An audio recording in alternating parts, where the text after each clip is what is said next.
বেশ কয়েকদিন ধরে কুয়াশায় ঢাকা ছিল আমাদের চারপাশ। সকাল মানেই ধোয়াটি আকাশ, গাছপালা ঝাপসা, মনে হচ্ছিল সূর্যটা বুঝি পথ ভুলে গেছে। কিন্তু আজ একটু অন্যরকম, হালকা রোদ উঠেছে, আর সেই হালকা রোদটাই মনটাকে নিয়ে গেল বহুদিন আগে গ্রাম বাংলার এক পরিচিত পথে। তাই তো আজ আমি বেরিয়ে পড়েছি আমার ছোট ভাইদের সঙ্গে নদীতে স্নান করতে। আমাদের এইদিকে লিচু গাছ খুব বেশি। সাইকেল নিয়ে যখন বাগানের ভিতর দিয়ে যাচ্ছিলাম, মনে হচ্ছিল লিচুর পাতার ফাঁক দিয়ে রোদের আলো অদ্ভুত খেলায় মেতে উঠেছে। সাইকেলের চাকার শব্দ, ভাইদের হাসি, আর চারপাশে নীরব গ্রাম, সব মিলিয়ে মনে হচ্ছিল শহরের কোনো কোলাহল এখানে পৌঁছতেই পারে না। নদীর কাছে এসে দেখি 1 বছর ধরে নদীতে ঠিক মতো জল নেই। নদীর বুকে চলছে চাষাবাদ, কেউ ধান লাগানোর জমি বানাচ্ছে, আবার কেউ বিদেশি ঘাস লাগাচ্ছে গরুর খাবারের জন্য।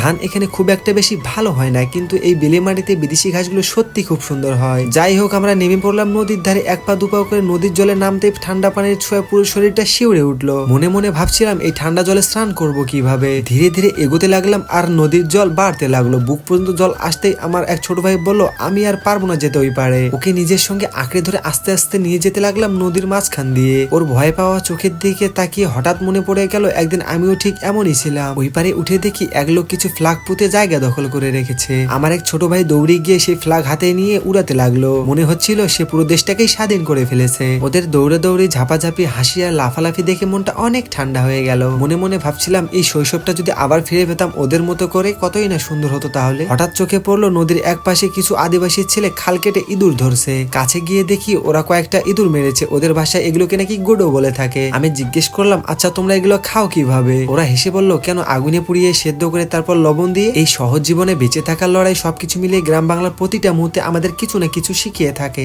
এরপর আমরা আবার ফিরে এলাম স্নান করার উদ্দেশ্যে। জামা কাপড় খুলে নদীতে ঠান্ডা জলে নামতেই মনে হচ্ছিল শরীরে কাটা ফুটছে, কিন্তু কিছুক্ষণ পর এই ঠান্ডাটাই ভেতরটা একদম পরিষ্কার করে দিল। এক এক করে সবার স্নান শেষ হলো। তারপর আমরা আবার নদী পার হয়ে বাড়ির পথে রওনা দিলাম। হাঁটতে হাঁটতে ভাবছিলাম আমার ছোটবেলাটাও তো ঠিক এমন ছিল।